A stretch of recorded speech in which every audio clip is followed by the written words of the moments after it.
إن الحمد لله نحمده ونستعينه ونستغفره ونعوذ بالله من شرور أنفسنا ومن سيئات أعمالنا من يهده الله فلا مضل له ومن يضلله فلا هادي له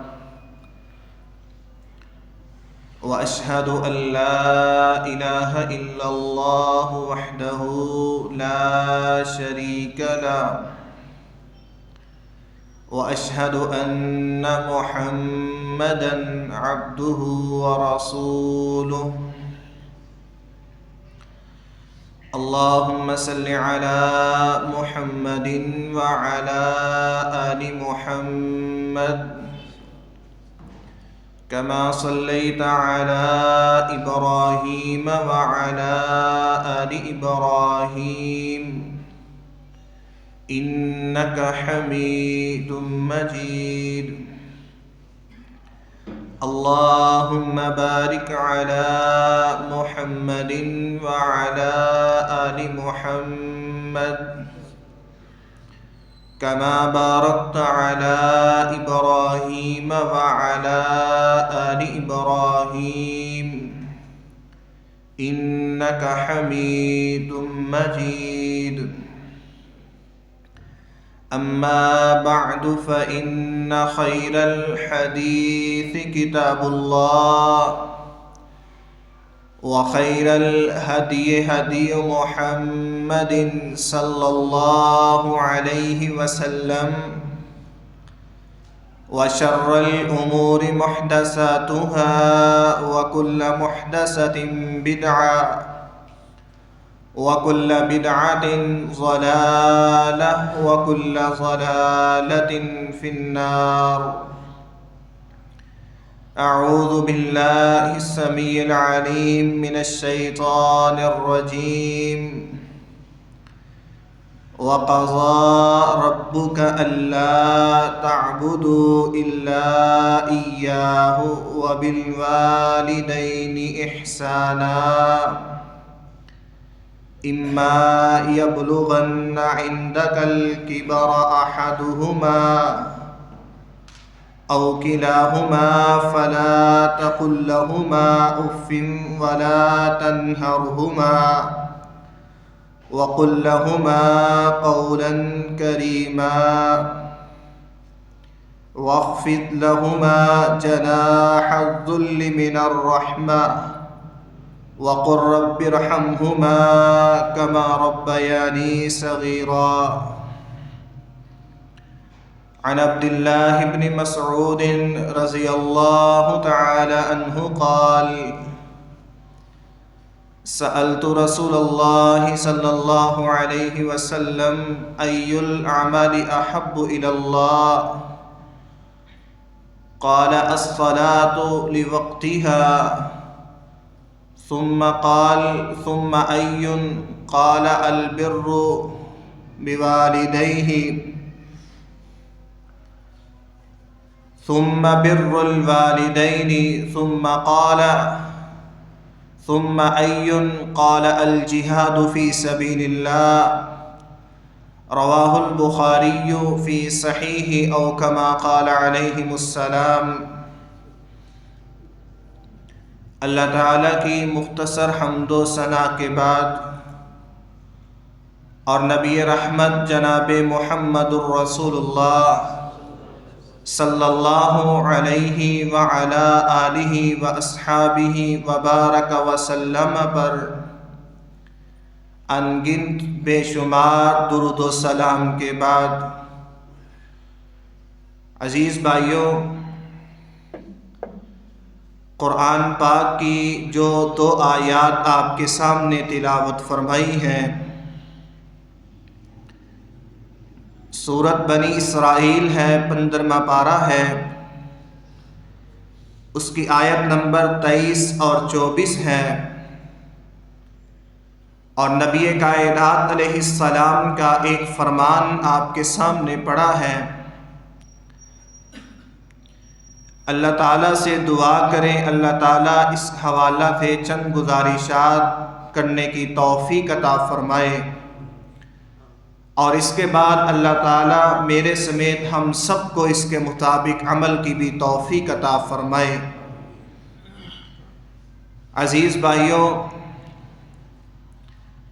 ہم دیکھتے ہیں دنیا کے اندر جتنے بھی انسان بسے ہوئے ہیں، انسان ایک معاشرے میں رہتے ہوئے اس کے لوگوں کے ساتھ مختلف قسم کے تعلقات ہوتے ہیں، مختلف قسم کے رشتے اور ناطے ہوتے ہیں،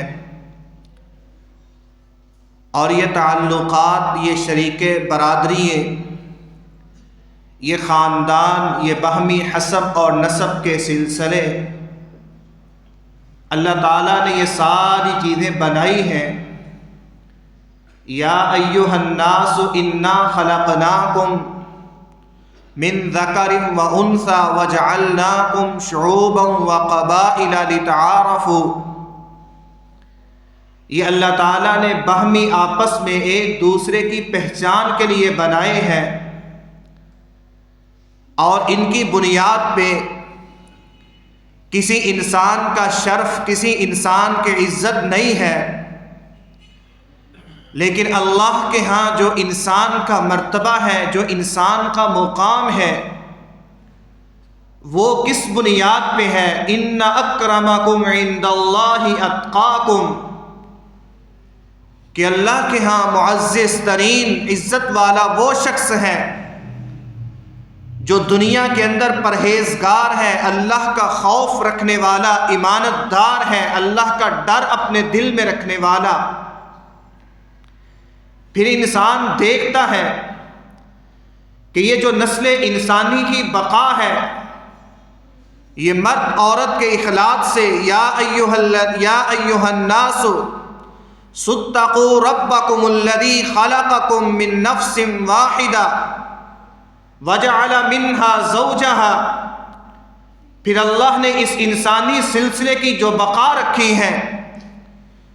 پھر انسان کے اس دنیا کے اندر وجود کا جو سبب ہے اس کا وہ ماں باپ ہے، اور اللہ تعالیٰ نے قرآن میں یہ فیصلہ کر دیا ہے وَقَضَىٰ رَبُّكَ أَلَّا تَعْبُدُوا إِلَّا إِيَّاهُ، کہ ہر چیز کی تخلیق کا سب سے پہلا جو حقیقی سبب ہے وہ اللہ کی ذات ہے۔ اللہ کے اذن سے،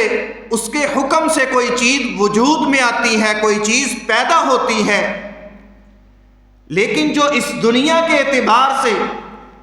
انسان کے اس دنیا میں وجود میں آنے کا سبب ہے وہ اس کے ماں باپ ہیں۔ اور اللہ نے دوسرا فیصلہ یہ کیا ہے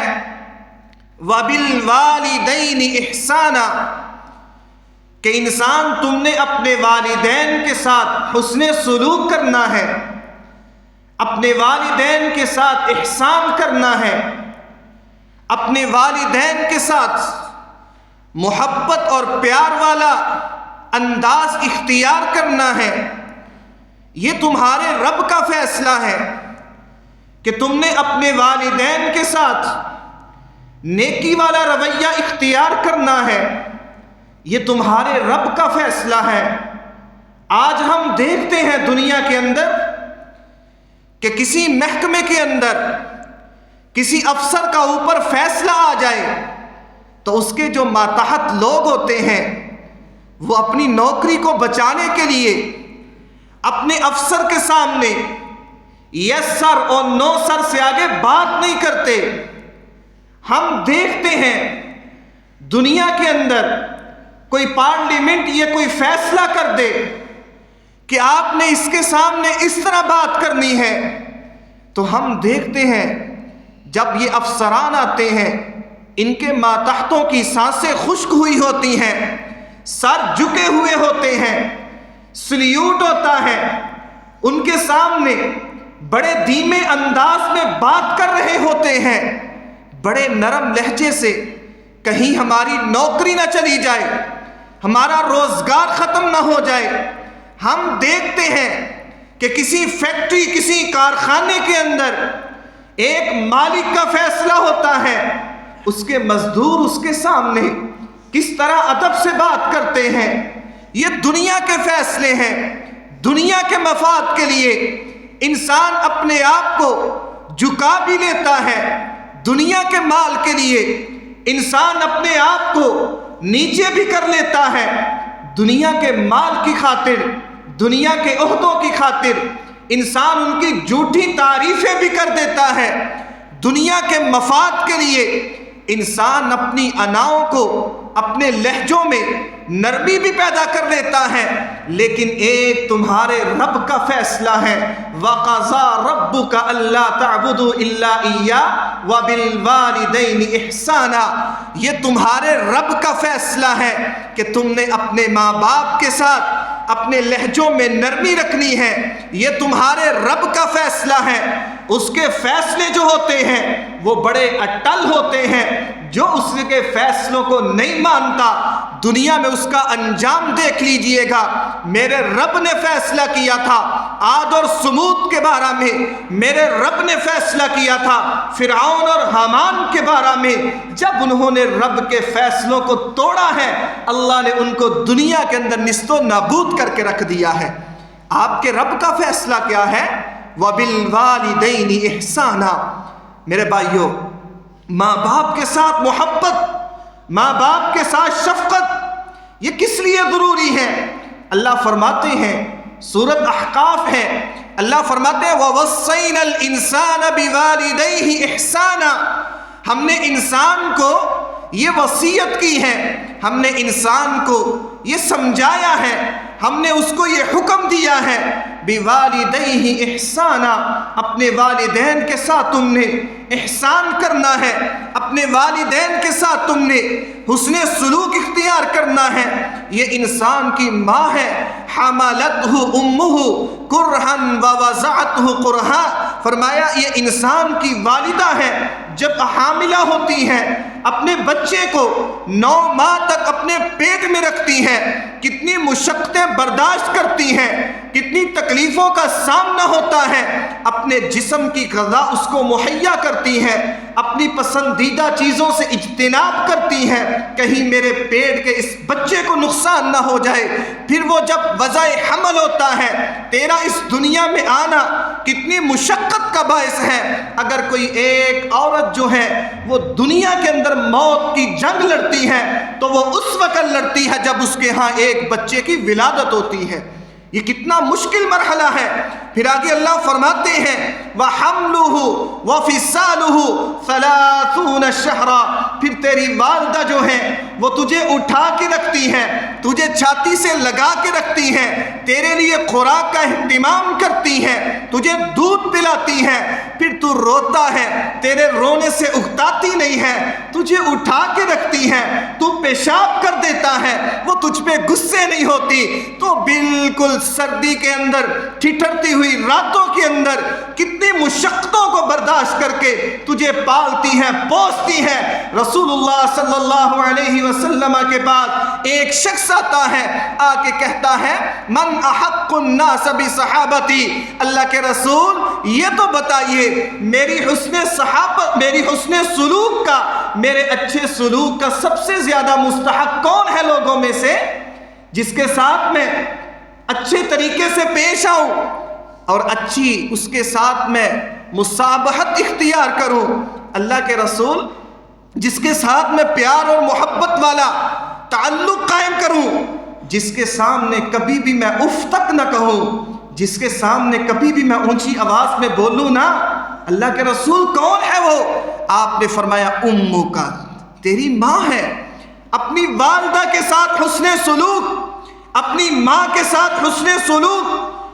ثم ایون، پھر اللہ کے رسول اس کے بعد کون ہے؟ آپ نے فرمایا ثم امک، پھر تیری والدہ ہے۔ ثم من، پھر اللہ کے رسول کون ہوگا؟ پھر آپ نے تیسری مرتبہ یہی فرمایا اپنی ماں کے ساتھ ثم ابو کا، چوتھی مرتبہ رسول اللہ صلی اللہ علیہ وسلم نے فرمایا اپنے باپ کے ساتھ بھی۔ یہ ماں باپ جو ہے انسان کے لیے دنیا کے اندر کتنی بڑی نعمت ہے کہ سب سے بڑا جو والدین سے بڑھ کے اولاد کے لیے کوئی ہمدرد نہیں ہوتا، والدین سے بڑھ کے کوئی اپنی اولاد کے لیے شفقت کرنے والا نہیں ہوتا، اور ماں تو اپنی اولاد کے لیے کتنی قربانیاں دیتی ہے کہ ایک مرتبہ رسول اللہ صلی اللہ علیہ وسلم کی بیوی سیدنا اماں جی عائشہ رضی اللہ تعالی عنہ بڑا تعجب کرتی ہیں، اور تعجب کے انداز میں رسول اللہ صلی اللہ علیہ وسلم کے سامنے یہ واقعہ بیان کرتی ہیں، کہتی ہیں اللہ کے رسول آج میرے پاس ایک خاتون آئی تھی اور اس کے ساتھ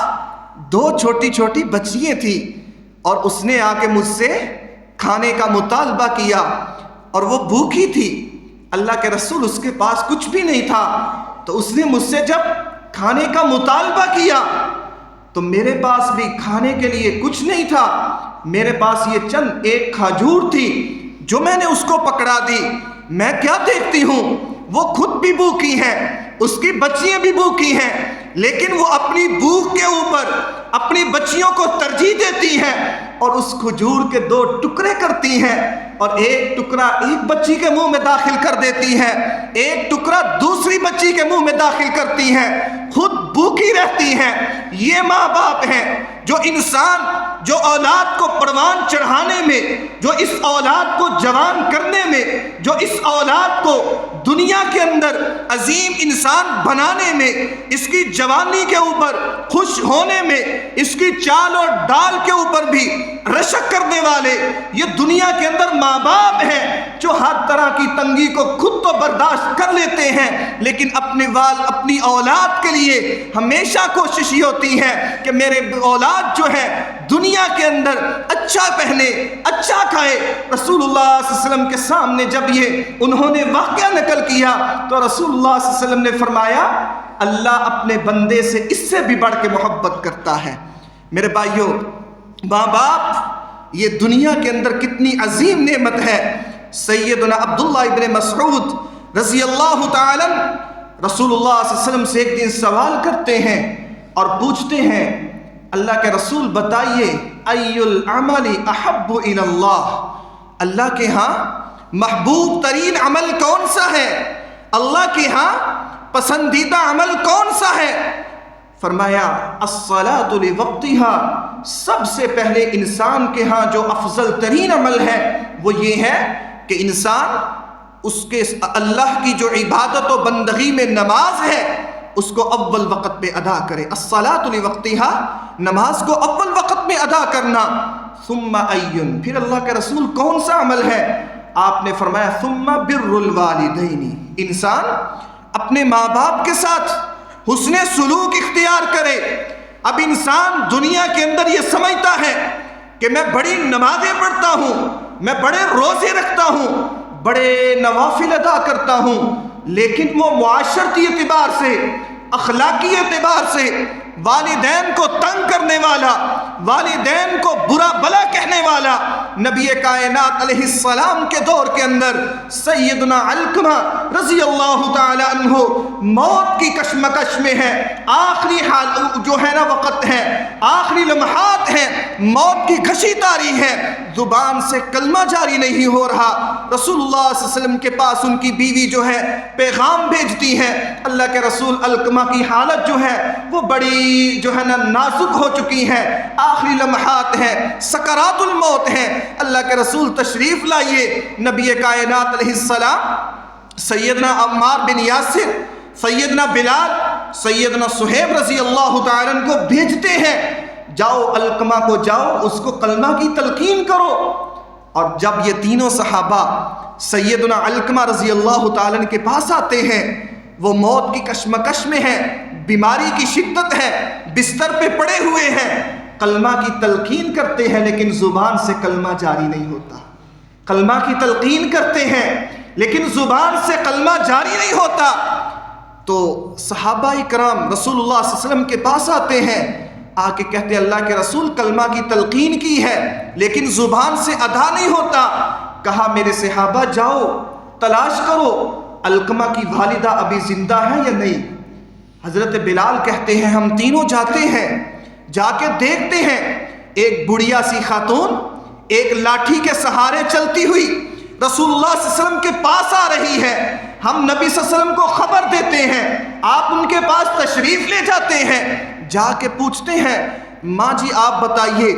کیا آپ علقمہ کی والدہ ہیں؟ کہتی ہیں جی ہاں۔ کہا اپنے بیٹے پہ راضی ہیں؟ کہا ہاں میرا بیٹا جو ہے وہ بڑی کثرت سے نماز پڑھنے والا، نوافل ادا کرنے والا اور صدقہ و خیرات کافی کرنے والا۔ آپ نے فرمایا ماں جی مجھے یہ بتائیں اور دل سے بتائیں کیا آپ کے بیٹے کا آپ کے ساتھ سلوک کیسا تھا؟ نمازیں ٹھیک ہیں، حج زکوٰۃ سب کچھ درست ہے، آپ مجھے یہ بتلائیں کہ آپ کے بیٹے کا آپ کے ساتھ رویہ کیسا تھا؟ تو حضرت علقمہ کی والدہ اس کے صبر کا پیمانہ لبریز ہوتا ہے، ٹوٹ کے کہتی ہیں علقمہ تو بڑا وفادار تھا، جب سے نکاح کیا ہے بیوی نے ورگلا دیا ہے، بیوی کو اہمیت دیتا ہے، مجھے برا بھلا کہتا ہے، بیوی کا تو خیال رکھتا ہے، مجھے پوچھتا تک نہیں ہے، اور بیوی کی باتوں میں ایسا آ کے مجھے برا بھلا تک کہہ دیا، میں اس پہ ناراض ہو گئی۔ رسول اللہ صلی اللہ علیہ وسلم نے فوراً حکم دیا، کہا کہ ابھی میرے صحابہ لکڑیوں کا ڈھیر اکٹھا کرو۔ علقمہ کی ماں پوچھتی ہے یہ اللہ کے رسول کس لیے لکڑیوں کا ڈھیر اکٹھا کیا جائے؟ آپ نے فرمایا لکڑیوں کا ڈھیر لگا کے اس کو آگ لگا کے تیرے بیٹے کو اس میں پھینک دوں گا۔ ماں تڑپ اٹھی، کہنے لگی اللہ کے رسول یہ نہ کیجئے گا۔ فرمایا آپ نے ماں جی مجھے بتائیں یہ دنیا کی آگ میں اپنے بیٹے کو آپ گرانا پسند نہیں کر رہی تو قیامت کی آگ، وہ جہنم کی آگ تو اس سے کہیں بڑھ کے سخت ہے، کیا آپ پسند کرتی ہیں آپ کا بیٹا اس میں گر جائے؟ ماں تڑپ کے کہنے لگی نہیں اللہ کے رسول میں نہیں پسند کرتی۔ کہا پھر اپنے بیٹے کو معاف کر دو۔ ادھر علقمہ کی ماں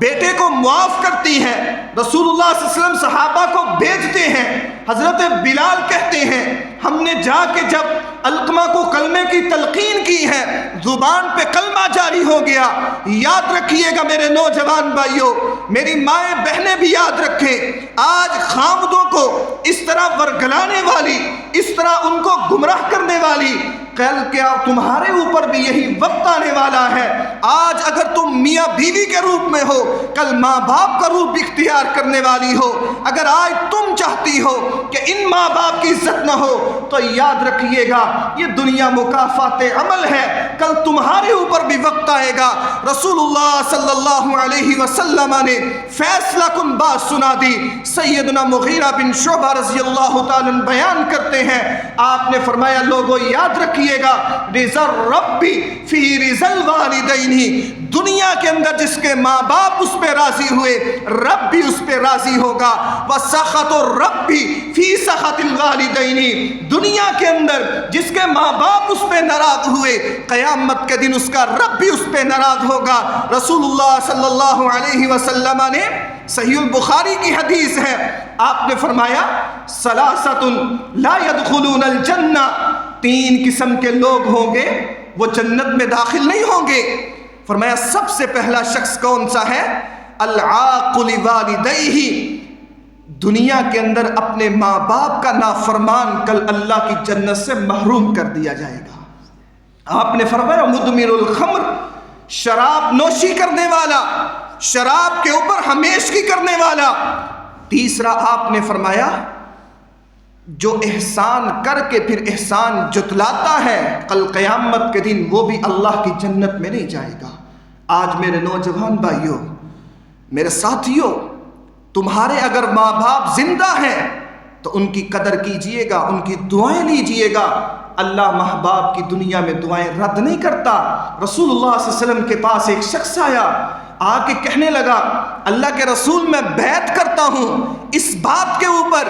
کہ میں آپ کے ساتھ ہجرت بھی کروں، آپ کے ساتھ جہاد بھی کروں۔ اب ہجرت کرنا یہ کتنا عظیم عمل ہے، جہاد کرنا کتنا عظمت والا عمل ہے کہ اللہ کی جنت کے اندر جب ایک شہید پہنچتا ہے، وہ شہادت کے بعد جب اس مرتبے کو دیکھتا ہے جو اس کو اللہ عطا کرتا ہے، اس کے دل میں خواہش پیدا ہوتی ہے کہ کاش میں دنیا میں دوبارہ جاؤں، دوبارہ شہید ہو کے اللہ کی جنت میں ان مراتب کو حاصل کروں۔ لیکن رسول اللہ صلی اللہ علیہ وسلم کے پاس یہ نوجوان آتا ہے ہجرت کے اوپر بیعت کرنے کے لیے، جہاد فی سبیل اللہ میں اپنی جان کو لٹانے کے لیے۔ آپ اس سے پوچھتے ہیں احی والدہ کا، کیا آپ کے والدین زندہ ہیں؟ جی ہاں اللہ کے رسول والدین زندہ ہیں۔ کہا ففیہما جہاد، جاؤ ان کی خدمت کرو، اللہ نے تمہارا جہاد ان کی خدمت میں رکھ دیا ہے۔ ماں باپ کے یہ ان کی اطاعت، اور یہاں محدثین نے لکھا ہے کہ ماں باپ کی اطاعت جو ہے وہ فرض عین ہے۔ اکبر کوئی دنیا میں یہ کہے کہ میرے اوپر ماں باپ کی اطاعت فرض نہیں ہے، میرے بھائی یہ آپ کی کم فہمی ہے، یہ آپ کے رب کا فیصلہ ہے۔ آپ رب کا فیصلہ کیا ہے؟ اما یبلغن عندک الکبر احدہما، فرمایا جب وہ بوڑھے ہو جائیں، بڑھاپے کی عمر کو پہنچ جائیں، اور بڑھاپے میں آ کے انسان نسیان کا شکار ہو جاتا ہے، بڑھاپے میں انسان جو ہے اس میں چیچڑا پن آ جاتا ہے، وہ ایک بات کو بار بار کرتا ہے، وہ بات کے اوپر غصے بھی ہو جاتا ہے، ناراض بھی ہو جاتا ہے۔ ابن کثیر رحمہ اللہ سعید بن مسیب رحمہ اللہ کے وساطت سے یہ قول ذکر کرتے ہیں، کہتے ہیں اس وقت تم نے اپنے ماں باپ کے سامنے کیسے کھڑے ہونا ہے؟ فرمایا المذنب للسید، جس طرح ایک گناہگار آدمی، ایک خطا کار آدمی اپنے آقا کے سامنے کھڑا ہوتا ہے۔ آج ایک مجرم عدالت میں کھڑا ہو، جج اس سے پوچھ رہا ہو تم نے یہ بھی جرم کیا، وہ سر جھکا کے کہتا ہے جی جرم ہوا، تم نے یہ بھی خطا کی، ہاں مجھ سے یہ بھی غلطی ہو گئی، تم نے ایسا کیا، وہ آگے سے کچھ نہیں کہتا، غصے نہیں ہوتا، اور جج کی باتوں کے اوپر وہ ناراض نہیں ہوتا، بلکہ یس سر اور جی سر کہہ کے اس کے سامنے شرم سے جھکا ہوا ہوتا ہے۔ کہا جس طرح یہ ایک گناہگار اپنے آقا کے سامنے، ایک مجرم عدالت کے اندر ایک جج کے سامنے کھڑا ہو کے ہر جرم کا اعتراف کر رہا ہوتا ہے، تم نے بھی اسی طرح اپنے ماں باپ کے سامنے کھڑے ہونا ہے، ان کے بات کے اوپر تم نے غصے نہیں ہونا۔ تم سے ماں باپ پوچھیں بیٹا تم نے ایسا کیا، جی ماں باپ غلطی ہو گئی، تم نے یہ کیا، تم نے ایسا کیوں کیا؟ ہمیں ایسا نہیں کرنا چاہیے۔ وہ منازل بن کے لاحق، کبھی اس کا واقعہ، یہ عرب کے اندر منازل بن لاحق ایک نوجوان تھا، سیدنا علی رضی اللہ تعالی، ایک مرتبہ رات کی تاریکی میں صحن حرم کے اندر خاموشی ہے، مکہ کی سرزمین ہے، اللہ کا گھر بیت اللہ ہے، لوگوں کا ہجوم نہیں ہے، تنہائی ہے، رات کا آخری وقت ہے، سیدنا علی رضی اللہ تعالی اپنے بیٹے کو ساتھ لیے ہوئے بیت اللہ کا طواف کر رہے ہیں، اللہ کے سامنے گڑ گڑا رہے ہیں، التجائیں کر رہے ہیں کہ اسی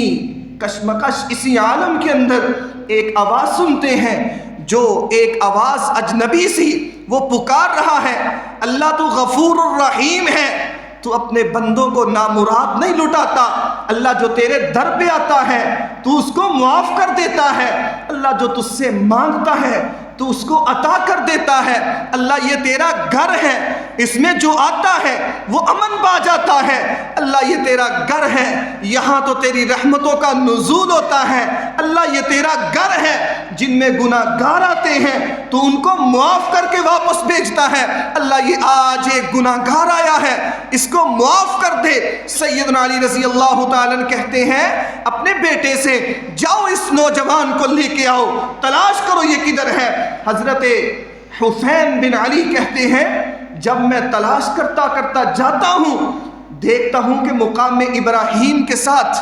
وہ نوجوان رات کی تاریکی میں چھپا ہوا ہے، میں اس کو جا کے کہتا ہوں تمہیں میرے بابا علی نبی صلی اللہ علیہ وسلم کے چچا زاد بھائی بلا رہے ہیں۔ وہ اپنی نماز کو مختصر کرتا ہے اور فوراً آتا ہے، سیدنا علی رضی اللہ تعالیٰ پوچھتے ہیں تو کون ہے؟ کہتا ہے میں عربی النسل ہوں۔ کہا کیا معاملہ ہے تیرا؟ کہنے لگے اگر آج آپ نے پوچھ ہی لیا ہے بتا دیتا ہوں، میرا باپ لاحق جو تھا وہ بڑا جگیردار تھا، اور میں دنیا کے لہو و لعب میں،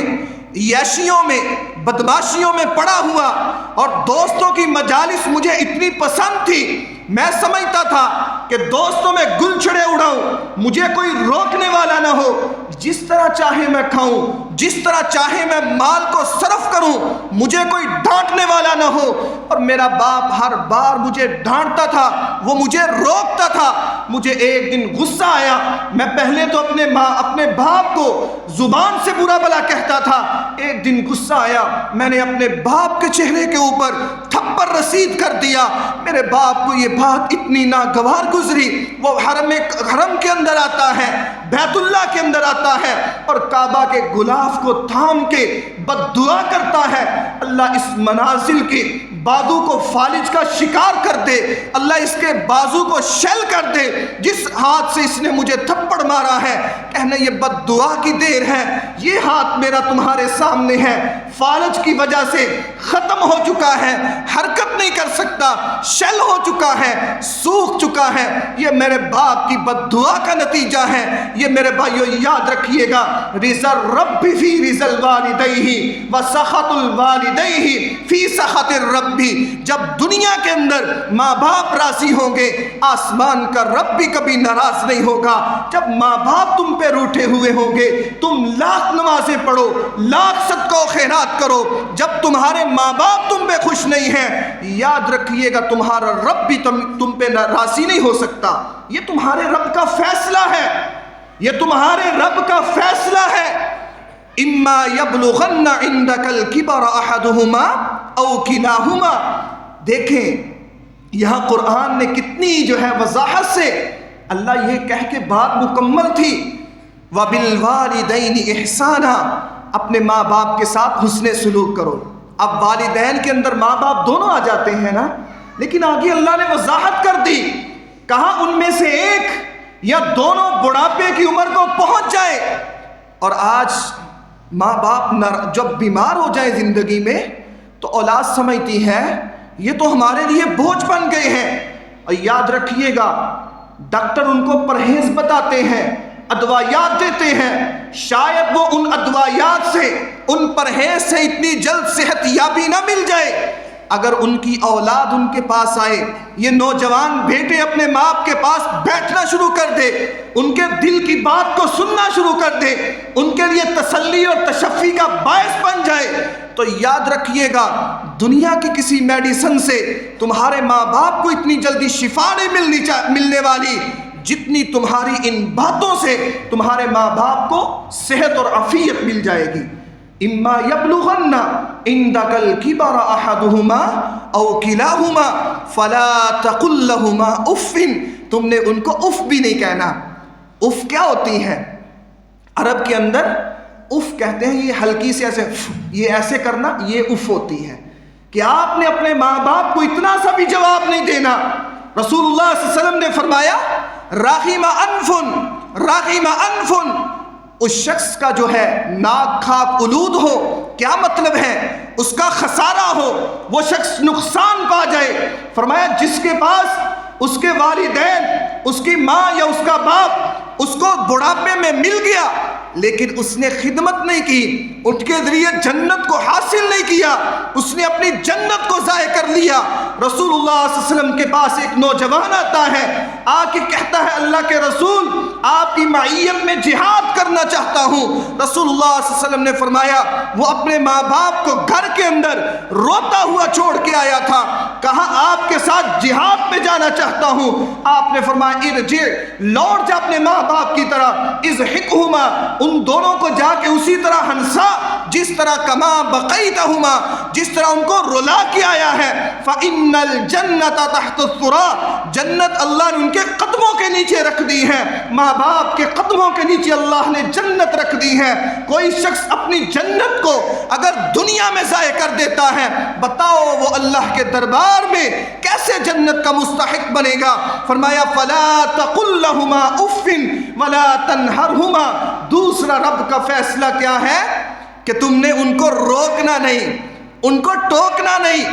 آج ہم سمجھتے ہیں کہ ہم بڑا مال کماتے ہیں، ہمارے ماں باپ نے ہمیں پڑھا لکھا کے انجینئر بنایا، ڈاکٹر بنایا، اب ہم اپنا مستقبل ہے، اپنے بیوی بچے ہیں، ہم اپنے اخراجات پورا کریں یا ماں باپ کے۔ اگر کبھی باپ یا ماں آ جاتی ہے، بیٹا مجھے اس چیز کی ضرورت ہے، کہاں سے دوں، کیسے دوں؟ میرے بھائیو ایسا نہیں۔ رسول اللہ صلی اللہ علیہ وسلم کے دور کے اندر بھی ایک شخص جو تھا وہ اپنی اولاد کے مال سے مال لے لیا کرتا۔ نبی کائنات علیہ السلام کے پاس بیٹے آئے، کہنے لگے اللہ کے رسول ہمارا باپ ہے، ہمارے مال سے جب چاہتا ہے مال لے لیتا ہے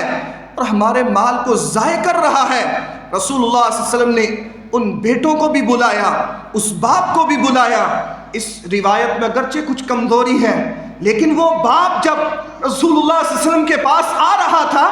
تو اپنے دل میں اپنی زبان پہ یہ اشعار کہہ رہا تھا جس کا ترجمہ یہ ہے کہ یہ چھوٹے تھے، میں نے ان کے لیے کیا نہیں کیا، یہ بیمار ہوتے تھے، میں ان کی دعائی کے لیے بے تاب ہو جاتا تھا، یہ روتے تھے، ان کو ہنسانے کے لیے بے تاب ہو جاتا تھا، یہ رات بھر سوتے نہیں تھے، میں بیدار رہتا تھا، یہ کھیلتے تھے، میں نے ان کے لیے اپنی گود کو کشادہ کر دیا تھا، یہ جو چاہتے تھے میں کر گزرتا تھا، میں نے ان کی ہر ضرورت کو پورا کیا، ان کو ہر خوشی مہیا کی۔ آج جب مجھے ضرورت ہے یہ مجھ سے منہ موڑ رہے ہیں اور کہہ رہے ہیں کہ ہمارا باپ ہمارا مال ضائع کر رہا ہے۔ یہ کہتا ہوئے رسول اللہ صلی اللہ علیہ وسلم کے پاس آتا ہے، آ کے بیٹھتا ہے۔ نبی کائنات علیہ السلام نے ان بچوں کو ڈانٹتے ہوئے کہا تھا انتا و مالکا، تم اور تمہارا مال یہ سب کچھ تمہارے باپ کا ہے، وہ جب چاہے جیسے چاہے جہاں چاہے اس میں تصرف کرے، تمہیں پوچھنے کا حق نہیں ہے۔ تم اور تمہارا مال سب کچھ ماں باپ کا ہے، یہ ماں باپ تمہارے سردار ہیں۔ فلا تنہرہما وقل لہما قولا کریما۔ میرے نوجوان بھائیوں، اپنے غصے، اپنی انائیں، اپنے جذبات ان کے اوپر ماں باپ کے سامنے کنٹرول رکھتے ہوئے، ان کو قابو میں رکھتے ہوئے، جب بھی آپ نے ماں باپ کے سامنے جانا ہے تو بڑے نرم رویے کے ساتھ۔ سیدنا ابو ہریرہ رضی اللہ تعالیٰ عنہ رسول اللہ صلی اللہ علیہ وسلم کے بڑے پیارے صحابی ہیں، اور کہتے ہیں اور یہ جب مسلمان ہوئے تھے تو ان کی والدہ اس وقت کافر تھی، کہنے لگے اللہ کے رسول اللہ سے دعا کریں اللہ میری ماں کو بھی اسلام کی توفیق عطا کر دے۔ حضرت ابو ہریرہ کہتے ہیں میں نے رسول اللہ صلی اللہ علیہ وسلم سے یہ دعا کا کہا، آپ نے ہاتھ اٹھائے، میں بھاگ کے گھر کی طرف جا رہا تھا کہ رسول اللہ صلی اللہ علیہ وسلم کی دعا پہلے قبول ہوتی ہے یا ابو ہریرہ پہلے گھر پہنچتا ہے؟ کہتے ہیں گھر میں جا کے دستک دیتا ہوں، اندر سے آواز آتی ہے ابو ہریرہ رک جاؤ، میں نے اسلام قبول کر لیا ہے، میں غسل کر کے پاک ہو جاؤں پھر دروازہ کھولوں گی۔ یہ ابو ہریرہ کی ماں کہ جس کو رسول اللہ صلی اللہ علیہ وسلم کی دعائیں حاصل ہیں۔ حضرت ابو ہریرہ کہتے ہیں جب میں گھر سے نکلتا باہر کھڑا ہوتا اور بڑی بلند آواز سے، اونچی آواز سے کہتا السلام علیکہ یا ولدی، اے میری ماں تم پہ سلامتی ہو، جس طرح تم نے بچپن میں مجھے پالا پوسا، میری تربیت کی ہے۔ اور اندر سے میری ماں بھی مجھے آواز دیتی وعلیکم السلام ورحمت اللہ یا ولدی، اے میرے بچے تم پہ اللہ بھی سلام ہو، تجھ پہ بھی اللہ کی رحمتیں ہو۔ جس طرح آج تو بڑی عمر میں آ کے جوان ہو کے میرے ساتھ نیکی کر رہا ہے، میرے نوجوانوں یہ انداز اپنا لو، ماں باپ کے ساتھ نیکی، ماں باپ کے ساتھ حسن سلوک۔ یاروں دوستوں میں تو ہم بڑے گل چھڑے اڑائے، ان کی تو بڑی ہم